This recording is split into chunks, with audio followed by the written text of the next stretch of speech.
আমি আজকে তোমাদের চলতরিত অধ্যায়ের আপেক্ষিক রোধের যত টাইপের গাণিতিক সমস্যা আছে ইনশাল্লাহ তোমাদের শেখানোর চেষ্টা করব।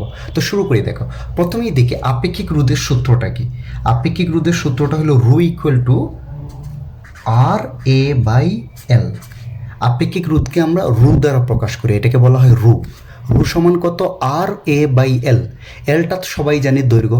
ওকে, যে বস্তুর আপেক্ষিক রোধ নির্ণয় করতেছি তার দৈর্ঘ্য হলো এল। আর আরটা কি বলতো? ওই বস্তুর রোধ। এটা হচ্ছে প্রস্থচ্ছেদের ক্ষেত্রফল। এলটা হইল ওই বস্তুর দৈর্ঘ্য। আর এই রুটা কি বলতো? আপেক্ষিক রোধ। অনেকে এটাকে কি বলে জানো তো? অনেকে এটাকে বলে রোধকত্ব। অনেকে এটাকে বলা হয় রোধকত্ব, অনেকে আবার এটাকে বলে রোধাঙ্ক। ওকে, তাহলে রুটা হচ্ছে আপেক্ষিক রোধ। কেউ কেউ এটাকে রোধকত্ব বলে, কেউ কেউ এটাকে রোধাঙ্ক বলে। আরটা হচ্ছে রোধ, এটা হচ্ছে প্রস্থচ্ছেদের ক্ষেত্রফল, এলটা হচ্ছে কি? দৈর্ঘ্য। কিছু জিনিস সতর্কতা হিসাবে মনে রাখবে তোমরা। নাম্বার ওয়ান, যদি একই উপাদান বলে বা একই পদার্থের দুইটা তারের কোনো জিনিস বলে, তাহলে মনে রাখবা তাদের আপেক্ষিক রোধ সমান। অর্থাৎ একই উপাদানের যতগুলো জিনিসই থাকুক বা একই পদার্থের যদি তৈরি হয়, তাদের আপেক্ষিক রোধ কি? সমান। কারণ আপেক্ষিক রোধ বস্তুর উপাদানের উপর ডিপেন্ড করে। এটা কত মিটার লম্বা, কত মিটার চওড়া বা কতটুকু প্রস্থচ্ছেদের ক্ষেত্রফল, তাদের উপর কি করে না? ডিপেন্ড করে না। আপেক্ষিক রোধ শুধুমাত্র উপাদানের উপর। তাহলে কোন উপাদানের? যেমন স্বর্ণের যদি হয়, লোহার যদি হয়, তাদের সব যত বস্তু তৈরি করো স্বর্ণ দিয়া, লোহা দিয়া, তাদের সবগুলোর আপেক্ষিক রোধ কি হবে? সমান হবে। তাহলে একটা জিনিস, এটা খুবই ইম্পর্টেন্ট অঙ্কের জন্য, একই উপাদান যদি বলে দে দুইটা ভিন্ন ভিন্ন জিনিসের, তাহলে মনে রাখবো তাদের আপেক্ষিক রোধ সমান, অথবা একই পদার্থ বললে। ওকে, 2 নম্বর দেখো, এটা কি বলো? প্রস্থচ্ছেদের ক্ষেত্রফল না? তাহলে এ মানে এরিয়া, কিন্তু সিম্পল। তাহলে যদি ব্যাসার্ধ দেয়া থাকে, এরিয়াটা আমরা কেমনে বাইর করব? পাই আর স্কয়ার সূত্র দ্বারা। এ মানে কি? এরিয়া। এরিয়া সূত্র, বৃত্তের ক্ষেত্রফল বা এরিয়া সূত্র আমরা সবাই জানি, পাই আর স্কয়ার। আর যদি কোথাও কি দেয়া থাকে? ব্যাস দেয়া থাকে, তাইলে তাকে 2 দ্বারা ভাগ করলে আমরা কি পাবো বলো তো? ব্যাসার্ধ। এটা তো আমরা সবাই জানি। ব্যাস দেয়া থাকলে ব্যাসার্ধে যাব কিভাবে? ব্যাসকে 2 দ্বারা তুমি কি করে দাও? ভাগ করে দাও। ওকে, এখন আসো 3 নম্বর জিনিস, যেটা এই আপেক্ষিক রোধের একটা বিপরীত রাশি আছে। আপেক্ষিক রোধ বা রোধকত্ব বলি না, তার একটা বিপরীত টার্ম আছে, সেটা হলো পরিবাহকত্ব। পরিবাহকত্ব এটাকে আমরা কি দ্বারা প্রকাশ করি? সিগমা। এই পরিবাহকত্ব আর এই রোধকত্ব বা আপেক্ষিক রোধ একটা আরেকটার বিপরীত বা ব্যস্তানুপাত। তাহলে এটা আমরা লিখতে পারি 1/ρ। তাহলে এই সূত্রটা অবশ্যই মনে রাখবা, কারণ অনেক সময় আপেক্ষিক রোধটা সরাসরি দেয়া থাকে না, পরিবাহকত্ব হিসাবে দেয়া থাকে। যাই দেয়া থাক, সেটাকে যদি 1 এটা করে দাও, তাহলে একটা আরেকটা পেয়ে যাবা। তাহলে পরিবাহকত্ব হচ্ছে আপেক্ষিক রোধের বিপরীত। আপেক্ষিক রোধকে বিপরীত করে দিলেই বা ব্যস্তানুপাত বা 1 করে দিলেই তুমি পরিবাহকত্ব পেয়ে যাবা। তাহলে পরিবাহকত্ব মানে কি? সিগমা সমান কত? 1/ρ। আবারও বলি, পরিবাহকত্ব সিগমা সমান কত? 1/ρ। এখন এই যে আপেক্ষিক রোধের একক কিন্তু অহম মিটার। রোধের একক অহম, আর এটা হলো মিটার, দৈর্ঘ্যের একক। তাইলে আপেক্ষিক রোধের একক হলো কত? অহম মিটার। তাইলে তুমি আমাকে বলো এখন তো পরিবাহকত্বের একক কী হবে? এটা উল্টা না? তাইলে এটা উপরে আসলে দেখবা ইনভার্স হয়ে যাবে। তাইলে একটা জিনিস আরেকটা জিনিস শিখলা, এটা এমসিকিউ এর জন্য গুরুত্বপূর্ণ। আপেক্ষিক রোধের একক হচ্ছে অহম মিটার, আর পরিবাহকত্বের একক হচ্ছে অহম মিটার ইনভার্স 1, মানে 1/ওহম মিটার, তাই না? তাহলে এটা উপরে আসলে অহম মিটার ইনভার্স হয়ে যাবে। তাহলে এটা আশা করা যায় পারবা। তাহলে আমি সূত্রগুলো আবার একটু রিভাইজ দিচ্ছি। আপেক্ষিক রোধের সূত্র কি? Rho equal to R A by L. আর এই আপেক্ষিক রোধেরই ব্যস্তানুপাত বা বিপরীত বৈশিষ্ট্য কি? পরিবাহকত্ব, তাই না? এটাকে বলা হচ্ছে সিগমা ইকুয়াল টু 1/ρ। ওকে, তাহলে এখানে কিছু জিনিস আমি বলছি জানা জরুরি। এগুলো যদি জানো, তাহলে তোমার ম্যাথ করা বা ফিজিক্স করা অনেক আসান হয়ে যাবে। অনেক সময় কিন্তু প্রস্থচ্ছেদের ক্ষেত্রফল এ ব্যাসার্ধ আকারে দেয়া থাকে, তাহলে এ সমান কত? পাই আর স্কোয়ার। আচ্ছা, তারপরে যদি কোথাও মিলিমিটার স্কোয়ার দেয়া থাকে, আমরা তো সবসময় কিসে নিয়ে আসি? এককটাকে কনভার্ট করে মিটার স্কোয়ারে না? তাহলে মিলিমিটার স্কোয়ারে যদি দেয়া থাকে, তুমি 10⁻⁻6 দ্বারা গুণ করে দাও, তাহলে ওটা কোথায় চলে আসবে? মিটার স্কোয়ারে চলে আসবে। সেন্টিমিটার স্কোয়ার যদি দেয়া থাকে, তাহলে কত দ্বারা গুণ করে দাও? 10⁻⁻4। তাহলে সূত্রগুলো একটু শিখে নিও। মিলিমিটার স্কোয়ার বা যে কোনো মিলিমিটার স্কোয়ারকে মিটার স্কোয়ারে নিতে হলে তুমি 10⁻⁻6 দ্বারা গুণ করে দাও, যে কোনো সেন্টিমিটার স্কোয়ারকে মিটার স্কোয়ারে নিতে 10⁻⁻4 দ্বারা গুণ করে দাও, সেন্টিমিটার স্কোয়ার 10⁻⁻4। আর এটা তো জানি 1 সেন্টিমিটার থেকে মিটারে যাইতে হলে 100 দ্বারা ভাগ করতে হয়, 1 মিলিমিটার থেকে মিটারে যাইতে হলে 1000 দ্বারা ভাগ করতে হয়। আর ব্যাসার্ধ থেকে ব্যাসে যাইতে হলে ব্যাস থেকে ব্যাসার্ধ যাইতে হলে ব্যাসকে তুমি 2 দ্বারা কী করে যাও, ভাগ করে দাও। তারপরে আপেক্ষিক রোধের একক হচ্ছে অহম মিটার, পরিবাহকত্বের একক হচ্ছে অহম মিটার ইনভার্স 1। আর এখানে খুবই ইম্পর্টেন্ট একটা জিনিস বলছি সতর্কতা হিসাবে, একই উপাদান বা একই পদার্থ হইলে যতগুলো জিনিস থাক সবগুলোর কি আপেক্ষিক রোধ কি সমান। ওকে, আর আমি লাস্ট জিনিস তোমাদের একটু বলে দিচ্ছি। এখানে দেখো, যদি এরকম একটা তার দিয়া তোমাকে বলে যে এটাকে টেনে, মানে দুই দিকে টেনে তুমি তার দৈর্ঘ্য কি করে দিছো, দ্বিগুণ। তুমি এটাকে টেনে লম্বা করছো, আগে দুই দিকে টান দিছো, টেনে কি করছো, দৈর্ঘ্যটা কি করে দিছো, দ্বিগুণ। অর্থাৎ শুরুর দৈর্ঘ্য যদি L1 থাকে তাহলে শেষের দৈর্ঘ্য L2 সমান কত হবে, শুরুরটার দ্বিগুণ। তাহলে একটা জিনিস চিন্তা করো, তুমি দৈর্ঘ্য দ্বিগুণ করতেছো এটাকে টেনে, আর এটাকে প্রস্থচ্ছেদের ক্ষেত্রফল না, তাহলে প্রস্থচ্ছেদের ক্ষেত্রফল কি হয়ে যাবে, অর্ধেক। সিম্পল মনে রাখবা, এইটা দ্বিগুণ হইলে প্রস্থচ্ছেদেরটা বলা থাক না থাক, তাহলে প্রস্থচ্ছেদের ক্ষেত্রফল কত হয়ে যাবে, অর্ধেক। তাহলে প্রস্থচ্ছেদের ক্ষেত্রফল যদি ইনিশিয়ালি থাকে A1, শেষে কত হয়ে যাবে, A2 এর মান হয়ে যাবে A1/2। কেন হয়েছে বুঝছো তো? ধরো এটা এরকম আছে, এটাকে তুমি এখন টেনে লম্বা করছো, টেনে লম্বা করলে কিন্তু এটা চিকন হয়ে যাবে না। দেখো তো, দৈর্ঘ্য বাড়লে প্রস্থচ্ছেদের ক্ষেত্রফল কমবে, তাই না? সিম্পল না? টেনে যখন এটাকে লম্বা করবা তাহলে এই জিনিসের ডায়াটা কমবে না বা ব্যাসার্ধ কমবে না, মানে প্রস্থচ্ছেদের ক্ষেত্রফল কিন্তু কমবে।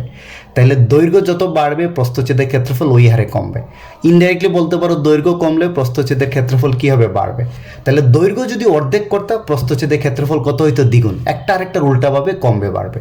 চলো অঙ্কে যাই, অঙ্ক যখন করাবো তোমাদের অনেক জিনিস আরও ক্লিয়ার হয়ে যাবে। এখন তোমরা এই অঙ্কটা দেখো তো, এই অঙ্কটা কি বলছে, 30 মিটার দৈর্ঘ্যের একটা তামার তারের প্রস্থচ্ছেদের ক্ষেত্রফল। অর্থাৎ এখানে দেখো দৈর্ঘ্য দেয়া আছে না কত, 30 মিটার, প্রস্থচ্ছেদের ক্ষেত্রফল দেয়া আছে না 2 × 10⁻⁻7 মিটার স্কোয়ার। 30 মিটার দৈর্ঘ্যের একটা তামার তারের প্রস্থচ্ছেদের ক্ষেত্রফল, এই দুটো জিনিস দেয়া আছে না, দৈর্ঘ্য মানে L, প্রস্থচ্ছেদের ক্ষেত্রফল মানে A। তারের আপেক্ষিক রোধ দেয়া আছে, আপেক্ষিক রোধকে আমরা কি দ্বারা প্রকাশ করি, রু। তাহলে রু সমান কত দেয়া আছে, 1.7 × 10⁸ অহম মিটার। আমাকে বলছে তারের রোধ নির্ণয় করতে, মানে আর।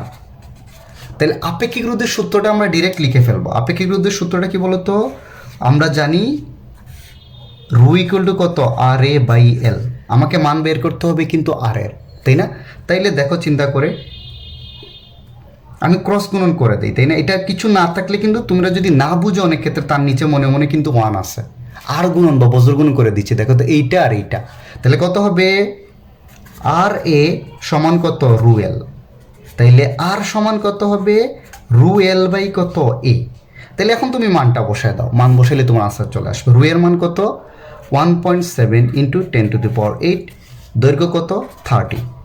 এর মান ডিরেক্ট দেওয়া আছে কত, 2 × 10⁻⁻7। এটার মান আসবে দেখবা ক্যালকুলেটর করে 2.55 ওহম। অনেক সহজ না?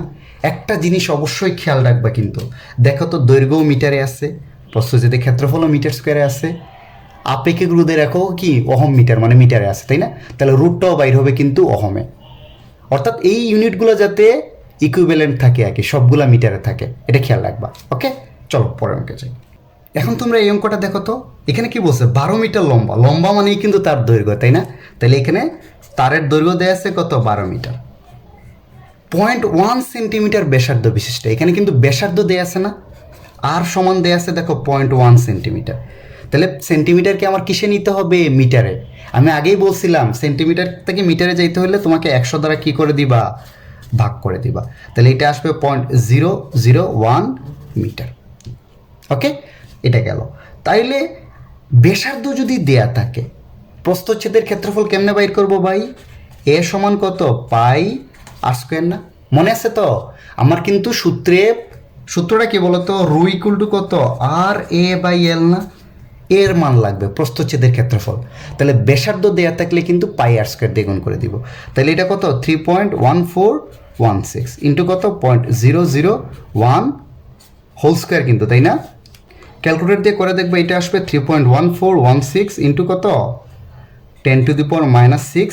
এটা কিন্তু মিটারে আছে, তাহলে এটাও আসবে মিটার স্কোয়ারে। ওকে, তাইলে গেল এটা। তাহলে বলছে কিন্তু আপেক্ষিক রুটটা দেওয়া আছে না, তারের উপাদানের আপেক্ষিক রুট, রু এর মানটা দেওয়া আছে 100 ইন্টু 10⁻⁻8 ওহম মিটার। আমাকে আর এর মানটা বের করতে বলছে। আগের মতোই সূত্রটা কি, আগের মতোই, তাই না? ক্রস গুণন করে দাও, এটার নিচে মনে মনে 1 ধরে। আর এর সমান কত হবে, রু এল। তাইলে আর সমান কত হবে, রু এল বাই কত, এ। তাহলে রু এর মান কত দেওয়া আছে, 100 ইন্টু 10⁻⁻8। এল এর মান দেওয়া আছে 12। এর মান আমি বের করছি না, 3.1416 ইন্টু 10⁻⁻6। এটা হিসাব করে দেখবা 3.819 ওহম আসবে তোমার আনসার। তাইলে একটা জিনিস এই অঙ্ক থেকে শিখলা, যদি আর দেয়া থাকে তাহলে আমি প্রস্থচ্ছেদের ক্ষেত্রফল বের করতে পারবো পাই আর স্কোয়ার দিয়ে। আবার আর কিন্তু সেন্টিমিটারে দেয়া, সেটা থেকে মিটারে নিছি, তাই না? চলো পরের অঙ্কে যাই। এখন তোমরা এই অঙ্কটা দেখো তো, এখানে কি দিয়েছে, 4 মিটার ব্যাস এবং এত পরিবাহকত্ব বিশিষ্ট একটি তারের দৈর্ঘ্য কত হলে এর রোধ বের করো। তাইলে রু ইকুয়াল টু আমরা কত জানি, আর এ বাই এল। তাহলে আমার এখানে এল এর মান বের করতে হবে, বা দৈর্ঘ্য বের করতে হবে না, তারের দৈর্ঘ্য কত হলে, তা বা এল সমান আমরা কত লিখতে পারি বলো তো, আর এ বাই রু, তাই না? তাহলে আমার জাস্ট কি, আর এর মান, এ এর মান আর রু এর মান বের করে ফেলবো, বসায় দিলেই আনসার চলে আসবে। তাহলে দেখো তো এখানে কি দিয়ে আসছে, ব্যাস, তাই না? অতএব ব্যাসার্ধ কত হবে, আর সমান ব্যাসের অর্ধেক না, মনে আছে তো? তাহলে কত হবে, 4/2 সমান সমান 2 মিটার। ওকে, ব্যাস দেওয়া থাকলে ব্যাসার্ধ কি অর্ধেক করে দিলাম। তাইলে অতএব প্রস্থচ্ছেদের ক্ষেত্রফল এ সমান কত হবে, পাই আর স্কোয়ার, মানে 3.1416 ইন্টু কত, আর এর মান 2 স্কোয়ার। ওকে,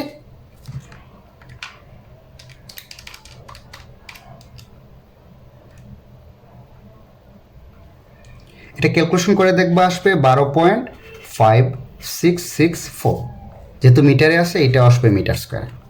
তাহলে এ পেয়ে গেলাম। তারপরে কি, এর রোধ আর এর মানও দেয়া আছে দেখো তো 2 ওহম, তাই না? তাহলে আমার এখন শুধু লাগবে কি, আর পাইলাম, এ পাইলাম, রু এর মানটা লাগবে, তাই না? কিন্তু রুটা কি ডিরেক্ট দেয়া আছে না, কিন্তু তোমরা কিন্তু ভুল করে অনেকে করে কি, এটাকে রু হিসেবে বসায় ফেলে। এটা কি দেয়া আছে দেখো তো, পরিবাহকত্ব। তাহলে তোমাদের কি ঘন্টা বাজতেছে, পরিবাহকত্বকে আমরা কি দ্বারা প্রকাশ করি, সিগমা। সিগমা সমান কত দেয়া আছে, 2 ইন্টু 10⁴ ওহম পার মিটার, তাই না? তাইলে আমরা জানি পরিবাহকত্ব আর আপেক্ষিক রোধ একটা আরেকটার ব্যস্তানুপাতিক না, সূত্রটা। অতএব রু সমান হবে 1/σ সমান হবে 1/2 ইন্টু 10⁴, এটা অহম মিটার হবে, তাই না? এটা উপরে গেলে কিন্তু ইনভার্সটা থাকবে না, অহম মিটার। তাহলে এটা আসবে 0.5 ইন্টু 10⁻⁻4 অহম মিটার। তাইলে এখানে একটা ভালো লেসন লার্নিং যেটা হচ্ছে, দেখো ব্যাস দেয়া থাকলেও তুমি ক্ষেত্রফল বের করতে পারবা। তারপরে কি, যদি পরিবাহকত্ব দেয়া থাকে তাহলে আপেক্ষিক রোধ যদি তোমার লাগে তুমি বের করে নিতে পারবা, জাস্ট 1/, এত করে দাও, আনসার চলে আসবে। তাহলে এখন আমি এল এর মানটা বসাই দিই, আর এর মানটা কত, 2, এর মানটা কত, 12.5664, আর রু এর মানটা কত, 0.5 ইন্টু 10⁻⁻4, তাই না? হিসাব করে দেখবা যত মিটার আসবে এটা হবে তোমার কি, আনসার। এই অঙ্কটা দেখো তো, এই অঙ্কটা কিন্তু একটু ভালো করে বুঝবা, এই টাইপের অঙ্কই কিন্তু বেশি বেশি পরীক্ষায় আসে। একই উপাদানের দুটি তারের দৈর্ঘ্যের অনুপাত দেয়া আছে, মানে দুইটা ভিন্ন ভিন্ন তারের দৈর্ঘ্যের অনুপাত দেয়া আছে, এদের রোধ সমান বলে দিছে, ব্যাসের অনুপাত কত, তাই না? তাহলে একই উপাদান, মনে আছে ঘন্টাটা বাজতেছে মাথার মধ্যে, একই উপাদান হইলেই আমি বলছিলাম এখানে দুইটা তার না, তার দুইটার কি আপেক্ষিক রোধ কি সমান। একই উপাদান বা একই পদার্থের জিনিসের তৈরি দুইটা তারের বা অনেক তারের, তাদের আপেক্ষিক রোধ কি হবে, সমান হবে। এটা কিন্তু আমি প্রথমেই বলে দিচ্ছি, কারণ আপেক্ষিক রোধ হলো বস্তুর উপাদানের উপর ডিপেন্ড করে, বস্তু কত মিটার লম্বা, কত মিটার চওড়া, তার প্রস্থচ্ছেদের ক্ষেত্রফল কত বেশি বা কম, তাদের উপর কি করে না, আপেক্ষিক রোধ ডিপেন্ড করে না। আপেক্ষিক রোধ শুধু দেখে কি দ্বারা বস্তুটা তৈরি, তার উপাদান এবং পদার্থের উপর ডিপেন্ড করে। ওকে, তাইলে এই দুইটা তারের আপেক্ষিক রোধ সমান। তাইলে প্রথম তারের ক্ষেত্রে আমরা এটা লিখতে পারি, দেখো তো, প্রথম তারের ক্ষেত্রে রু সমান আমরা কত ধরলাম, R1 A1/L1। দ্বিতীয় তারের ক্ষেত্রেও কি আমরা এটা লিখতে পারি, রু সমান কত, R2 A2/কত L2। কারণ দুইটা তারের কি আপেক্ষিক রোধ কি বলছে, সমান। একই উপাদান বলে দেয়াই মানে দুইটা তারের আপেক্ষিক রোধ সমান। তাহলে আপেক্ষিক রোধের সূত্রটা কি, rho equal to R A by L. But এইটা কিন্তু আলাদা আলাদা হবে, R1 A1 by L1, R2 A2 by কত L2। তাহলে যেহেতু এই দুইটা সমান, তাহলে কি আমি এইটা আর এটা সমান লিখতে পারি না? অবশ্যই লিখতে পারি, তাই না? অতএব কত লিখতে পারি, R1 A1 বাই L1 সমান সমান কত হবে, R2 A2 বাই কত L2। এখন তোমাকে বলছে আবার দেখো তো দুইটা তারের দৈর্ঘ্যের অনুপাত, অর্থাৎ L1 বাই L2। আমরা কি প্রথম তারের দৈর্ঘ্য L1 ধরছি না, দ্বিতীয় তারের দৈর্ঘ্য কি L2 না? L1 বাই L2 সমান কত দেয়া আছে, 1:2, মানে এটা দেয়া আছে L1:L2 সমান 1:2। তাহলে আমরা কি জানি বলো তো, অনুপাত সমানুপাতের ধর্ম অনুযায়ী প্রথমটা ভাগ দ্বিতীয়টা, প্রথমটা ভাগ দ্বিতীয়। L1 বাই L2 কত দেয়া আছে, হাফ, তাই না? এদের রোধ সমান বইলা দিছে, দুইটা তারের রোধ সমান, অর্থাৎ R1 সমান কত, R2 সমান আমি ধরে নিলাম R। ওকে, তাহলে দেখো তো দুইটা তারের দৈর্ঘ্যের অনুপাত L1 বাই L2 সমান হাফ দেয়া আছে 1:2, আর দুইটা তারের রোধ সমান, কিন্তু এই যে এদের রোধ সমান R1:R2 সমান R ধরে নিলাম। তারপরে ব্যাসের অনুপাতটা বাইর করতে বলছে এদের, ব্যাস। তাহলে ওটা আমি একটু দেখাই, তাহলে তোমরা বুঝতে পারবা। ব্যাস বা ব্যাসার্ধর অনুপাত যেটাই বলুক আমরা করি আগে। তাহলে মানটা বসায় দিচ্ছে, R1 এর মান কিন্তু R ইন্টু A1টার মান আমি এখন রাখলাম, ওকে, এটা গেল। L1ও রাখলাম এখানে, R2 এর মান কিন্তু R ইন্টু A2 বাই কত L2। ওকে, আমি ক্যালকুলেশনটা এখানে নিয়ে গেলাম। হ্যাঁ, দেখো তো এই আর উভয় সেট থেকে বাদ চলে যায় না, তাহলে কি থাকে, A1 বাই L1 সমান সমান কত, A2 বাই কত L2। এই A2টা কিন্তু ইন্টারচেঞ্জ করতেছি, দেখো, তাহলে A1 বাই A2 সমান হবে কত, L1 বাই কত L2। এই অনুপাতটা কত দেয়া আছে, হাফ না? ওকে, তাহলে A1 সমান কি বলো তো, আমরা কি লিখতে পারি, এ মানেই তো ক্ষেত্রফল, তাই না? প্রথমটার ক্ষেত্রে পাই R1 স্কোয়ার, তাই না? প্রথমটার ক্ষেত্রফল A1 পাই R1 স্কোয়ার হবে, দ্বিতীয়টার ক্ষেত্রফল কত হবে, পাই R2 স্কোয়ার।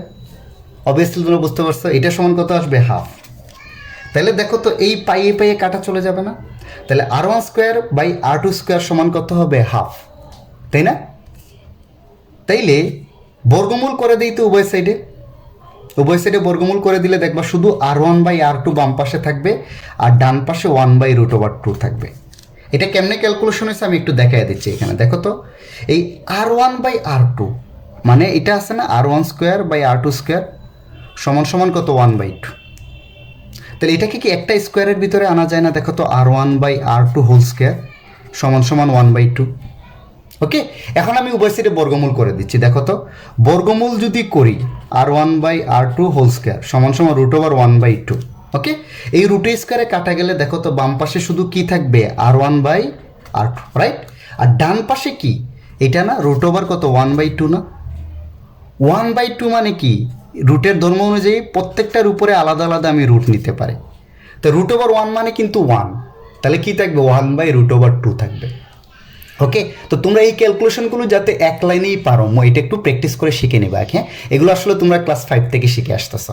ওকে, তারপরে গেল এটা, তাহলে R1 বাই R2 এর মান আমি কত পাইলাম, দেখো তো R1 বাই R2 সমান 1/√2।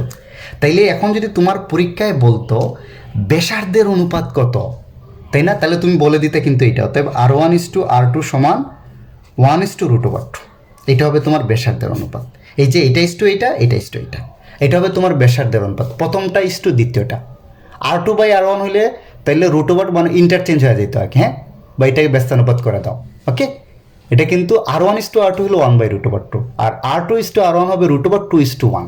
ওকে, এটাকে যদি ব্যাসার্ধের অনুপাত বলতো, আনসার এখানে কি হয়ে যেত, শেষ হয়ে যেত। কিন্তু তোমার তো ব্যাসার্ধের অনুপাত চায় নাই, তোমার চাইছে ব্যাসের অনুপাত। তাহলে ব্যাসার্ধ দেয়া থাকলে ব্যাসে যাব কেমনে বলো তো? আমরা কি জানি, ব্যাস হচ্ছে ব্যাসার্ধের কয় গুণ, দ্বিগুণ। এই প্রত্যেকটাকে তুমি 2 দ্বারা গুণ করে দাও। উপর নিচে 2 দ্বারা গুণ করছে, কোনো অসুবিধা আছে নাই? কিন্তু কাটাকাটি গেলে কিন্তু যেই লাইন আছে সেই লাইনই থাকবে। তাহলে 2R1 সমান হবে কি, আমরা লিখতে পারি প্রথমটার ব্যাস, এই যে ব্যাসার্ধের দ্বিগুণ মানেই কিন্তু ব্যাস, এটা হবে দ্বিতীয়টার ব্যাস 1/√2। তাহলে অতএব কি লিখতে পারি, D1:D2 সমান 1/√2। তাহলে এইভাবে যদি বলে ব্যাসার্ধের অনুপাত বা ব্যাসের অনুপাত, দুইটার রেজাল্ট কিন্তু একই। বাট তোমাকে কিন্তু পরীক্ষায় যেহেতু বলছে ব্যাসের অনুপাত, এই ব্যাসের অনুপাত দেখাবা। ওকে, তাইলে একটা জিনিস, এই অঙ্কটা আমি এত সময় দিলাম, ব্যাসের অনুপাত বলুক বা ব্যাসার্ধের অনুপাত বলুক, প্রথমে তুমি কি করবা, ক্ষেত্রফলের অনুপাত বাইর করবা। ওকে, ক্ষেত্রফলের অনুপাত থেকে পরে ব্যাসার্ধে আসবে, ব্যাসার্ধ থেকে যাবা বেশে। ওকে, চলো পরে অঙ্কে। এই টাইপের অঙ্ক কিন্তু এই বছর আসছে, হ্যাঁ, 2টা বোর্ডে আসছে। তাহলে এটা কি বলছে, 15 ওহম রোধের একটি তামার তার টেনে এমনভাবে লম্বা করা হলো যেন তারের দৈর্ঘ্য দ্বিগুণ আর প্রস্থচ্ছেদের ক্ষেত্রফল কত হয়, অর্ধেক। অর্থাৎ প্রথম ক্ষেত্রে এইটাই ছিল, দেখো তো, প্রথম ক্ষেত্রে এইটাই ছিল রু ইকুয়াল টু কত, RA/L। আর দ্বিতীয় ক্ষেত্রে, আর এটা কি দেখো তো, একটা জিনিস ভালো করে মাথার মধ্যে চিন্তা করো, একটি তামার তার মানে একই জিনিসকে টাইনা লম্বা করছি না, 15 ওহম রোধের একটি তামার তার টেনে এমনভাবে লম্বা করা হলো, মানে একই জিনিসকে টাইনা লম্বা করছি না, তাহলে একই পদার্থ, তাহলে এই ক্ষেত্রেও তার রোধটা কি হবে, আপেক্ষিক রোধটা কি হবে, সমান হবে। বাট তাদের কিন্তু রোধ, প্রস্থচ্ছেদের ক্ষেত্রফল বা দৈর্ঘ্য এটা কি হয়ে যাবে, চেঞ্জ হয়ে যাবে, এটা মাথায় রাখবা। ইনিশিয়ালি ছিল এইটা, একই জিনিসকে টাইনা লম্বা করছে, বাট তার আপেক্ষিক রোধ কি থাকবে, একই থাকবে। তাহলে রু সমান কত হবে, R1A1 কত, L1, তাই তো। এখন দেখো তো কন্ডিশনগুলো কি কি দেয়া আছে, রু সমান এইটা, রু সমান এইটা, তাহলে এইটা বসায় দিতে পারি না, RA/L সমান R1A1 কত, L1। এখন আমি মানগুলো কি কি দেয়া আছে দেখি তো। ওকে, 15 ওহম রোধের একটি তামার তার, অর্থাৎ ইনিশিয়াল রোধটা প্রথম ক্ষেত্রে রোধ দেয়া আছে কত বলো তো, 15 ওহম। তামার তার টেনে এমনভাবে লম্বা করা হলো যেন তারের দৈর্ঘ্য কি হয়, দ্বিগুণ হয়। তাহলে দ্বিতীয় ক্ষেত্রে দেখো তো, L1 সমান কত হবে, 2L না, বলে দিচ্ছে না, টানার পরে তারের দৈর্ঘ্য কি হয়, দ্বিগুণ। অর্থাৎ আগে যা ছিল এখন হবে তার দ্বিগুণ। আর প্রস্থচ্ছেদের ক্ষেত্রফল কত হয়, অর্ধেক। অর্থাৎ A1 সমান হবে কত, আগে যা ছিল তার অর্ধেক, A/2, মানে এটার মান হলো 0.5A। ওকে, তাহলে দেখো তো দ্বিতীয় ক্ষেত্রে দৈর্ঘ্যটা টেনে দ্বিগুণ করছি, 12, আর প্রস্থচ্ছেদের ক্ষেত্রফল কত হবে, অর্ধেক। অনেক ক্ষেত্রে কিন্তু শুধু এই পার্টটা দেয়া থাকে, টেনে দ্বিগুণ করা হলো, প্রস্থচ্ছেদের ক্ষেত্রফলটা কিচ্ছু বলা থাকে না, তাইলে কিন্তু তোমাকে ধরে নিতে হবে প্রস্থচ্ছেদের ক্ষেত্রফল কিন্তু কমবে। অর্থাৎ দৈর্ঘ্য বাড়াইলে প্রস্থচ্ছেদের ক্ষেত্রফল কমে, এটা মনে রাখবা। তারটির বর্তমান রোধ মানে কি, দ্বিতীয় ক্ষেত্রের রোধ R1টা বের করতে বলছে। তাহলে এখানে মানটা বসায় দাও, খুব ইজি। তাহলে দেখো তো, আর এর মান 15, A/L। এই R1 এর মানটা আমাকে বের করতে হবে, A1 এর মানটা কত, 0.5A, আর এই L1 এর মানটা কত, 2L, রাইট। এই যে দেখো, এই L কাটা যাবে, উভয় পক্ষে তুমি A/L দ্বারা ভাগ করে দাও, তাইলে ডান পাশে শুধু 15 থাকবে, আর ডান পাশে থাকবে R1 × 0.5/2। ওকে, তাইলে তুমি হিসাব করে দেখবা R1 সমান আসবে 60 ওহম, এটা হবে তোমার আনসার। তোমরা এই অঙ্কটা দেখো তো, এখানে কিন্তু 2টা তার দেয়া আছে, AB আর CD, 2টা তার, এবং AB তারের এই যে দেখো, এই ধর্মগুলো দেয়া আছে, রোধ দেয়া আছে, দৈর্ঘ্য দেয়া আছে, প্রস্থচ্ছেদের ক্ষেত্রফল দেয়া আছে। CD তারেরও কি, রোধ দেয়া আছে, দৈর্ঘ্য দেয়া আছে, প্রস্থচ্ছেদের ক্ষেত্রফল দেয়া আছে। বলছে AB আর CD এর তারের মধ্যে কোনটির পরিবাহকত্ব বেশি নির্ণয় করতে। পরিবাহকত্ব মানে বুঝছো তো, সিগমা এর মান, বা কোনটার মধ্যে দিয়ে সহজে তড়িৎ প্রবাহিত হবে। তাহলে সিগমা এর মান বের করতে হবে, এটার সিগমা এর মান বের করতে হবে, এটার সিগমা এর মান বের করতে হবে। তাহলে দেখো তো, AB তারের ক্ষেত্রে, তাহলে সিগমা কি আমি এগুলো দিয়ে ডিরেক্ট বের করতে পারবো না, কিন্তু মাথায় রাখবা, আমাকে প্রথমে কি বের করতে হবে, রু, তারপর আমি সিগমা বের করবো কেমনে, সিগমা সমান কত, 1/ρ, তাহলে তোমার আনসারটা চলে আসবে। তাহলে দেখো তো, AB তারের ক্ষেত্রে সূত্রটা কি হবে, ρ1 সমান হবে R1A1/L1। ওকে, তাহলে এখানে দেখো তো, R1 এর মান কত দেয়া আছে, 50, L1 এর মান দেয়া আছে 2, আর A1 এর মান দেখো তো 6.8 মিলিমিটার স্কয়ার। এটা কিসে দেয়া আছে, মিলিমিটার স্কয়ারে। এটাকে আমার কিসে নিতে হবে, মিটার স্কয়ারে নিতে হবে, তাই না, সবগুলা মিটারে আছে। তাহলে মিটার স্কয়ারে নিতে হলে কি করতে হবে, মিলিমিটার থেকে মিটার 10⁻⁻6 দ্বারা গুণ করে দাও। মিলিমিটার স্কয়ার কোথায় চলে যাবে, মিটার স্কয়ারে চলে যাবে। এখন তুমি মানগুলো বসায় দাও, আনসার চলে আসবে। তাহলে R1 এর মান কত, 50, A1 এর মান 6.8 × 10⁻⁻6, L1 এর মান হলো 2। হিসাব করে দেখবে এটা আসবে 1.7 × 10⁻⁻4 ওহম মিটার। এটা ρ1 পেলাম, আপেক্ষিক রোধ। বাট আমাকে কি বের করতে হবে, পরিবাহকত্ব। তাহলে সিগমা ওয়ানটা কত হবে বলো তো, 1/ρ1, মানটা বসায় দাও, 1/1 1.7 ইন্টু 10⁻⁻4, এটা হিসাব করে দেখবো আসবে 5.88 ইন্টু 10⁻3। এটার একক কিন্তু ওহম মিটার পার ইনভার্স 1। এককগুলো শিখে নিবা খুব ভালো করে। তাহলে প্রথমটার দেখো পরিবাহকত্ব আমি পেয়ে গেছি। এখন আসো সিডি তারের ক্ষেত্রে, যেহেতু R2 A2 L2 দিয়ে মান দেয়া আছে, তাই আমি সূত্রটা এইভাবে লিখলাম। √2 সমান কত হবে? R2 A2 বাই কত? L2, রু সমান RA বাই L। হ্যাঁ, তাইলে R2 এর মান কত দেয়া আছে দেখো তো? 33। L2 এর মান কত? নিচে 3। আর এটার মান দেখো 5 মিলিমিটার স্কোয়ার না?